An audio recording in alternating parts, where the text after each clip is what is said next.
Operation നുങ്കൂറിൽ വാഹനം പിടിച്ചെടുത്ത customs നടപടി ചോദ്യം ചെയ്ത് നടൻ ദുൽഖർ സൽമാൻ ഹൈക്കോടതിയിൽ. രേഖകൾ പരിശോധിക്കാതെ പിടിച്ചെടുത്ത വാഹനം തിരികെ വിട്ടുകിട്ടണമെന്നാണ് ആവശ്യം.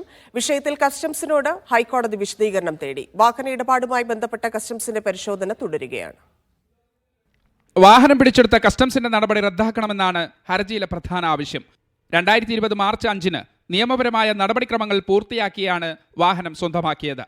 നികുതി വെട്ടിച്ചു എന്ന ആക്ഷേപം വസ്തുതാവിരുദ്ധമാണെന്നും പരിശോധന ഏകപക്ഷീയമാണെന്നും ദുൽഖർ സൽമാൻ ചൂണ്ടിക്കാട്ടി. രാജ്യവിരുദ്ധ പ്രവർത്തനവും കള്ളക്കടത്തും ലഹരി ഇടപാടും നടത്തിയതായി തന്നെ സംശയത്തിന്റെ നിഴലിൽ നിർത്തി. സ്ഥിരീകരിക്കാത്ത വിവരം കസ്റ്റംസ് മാധ്യമങ്ങളുമായി പങ്കുവച്ചുവെന്നും ദുൽഖർ കുറ്റപ്പെടുത്തുന്നു. വിഷയത്തിൽ ഹൈക്കോടതി കസ്റ്റംസിന്റെ വിശദീകരണം തേടി. ഹർജി അടുത്ത ചൊവ്വാഴ്ച വീണ്ടും പരിഗണിക്കും.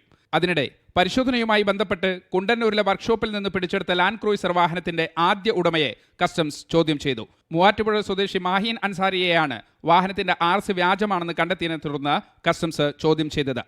മീഡിയ 1 കൊച്ചി.